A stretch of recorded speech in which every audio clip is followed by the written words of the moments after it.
মার্কিন president Donald Trump নতুন করে গাজায় যুদ্ধবিরতির ব্যাপারে আশাবাদ ব্যক্ত করেছেন। তিনি বলেছেন, আগামী সপ্তাহের মধ্যে গাজায় যুদ্ধবিরতি কার্যকর হতে পারে। গাজায় ইসরায়েলি সমর্থিত খাদ্য বিতরণ কেন্দ্রে বেসামরিক নাগরিকদের মৃত্যুর ঘটনায় সমালোচনার মুখে পড়েন তিনি। ওয়াশিংটন থেকে বার্তা সংস্থা এপি এ খবর জানায়।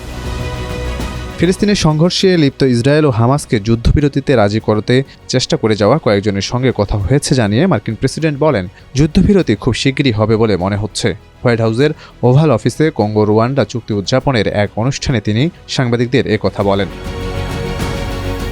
তবে কাদের সঙ্গে কথা হয়েছে তা জানাননি ট্রাম্প। ইরান ইসরায়েল সংঘাতের সময় ইসরায়েলি প্রধানমন্ত্রী বেনিয়ামিন নেতানিয়াহুর সঙ্গে তার যে প্রায় প্রতিদিনই কথা হতো তা তিনি আগে সাংবাদিকদের বলেছিলেন। মধ্যপ্রাচ্য বিষয়ক মার্কিন বিশেষ দূত স্টিভ উইটকফের কার্যালয়ে এ নিয়ে বিস্তারিত কিছু জানায়নি।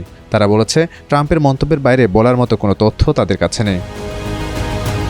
যদিও ইসরায়েল বলছে যুদ্ধ তখনই থামবে যখন হামাস নিরস্ত্র ও বিলুপ্ত হবে, কিন্তু হামাস অস্ত্র সমর্পণে রাজি নয়। বার্তা সংস্থা রয়টার্সের প্রতিবেদনে জানানো হয়, যুদ্ধ বন্ধের লক্ষ্যে যে কোনো চুক্তির অধীনে বাকি জিম্মিদের মুক্তি দিয়ে দিতে আগ্রহী হামাস।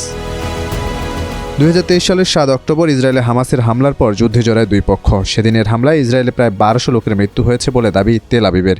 একই দিন হামাসের হাতে 250 জন জিম্মি হয়।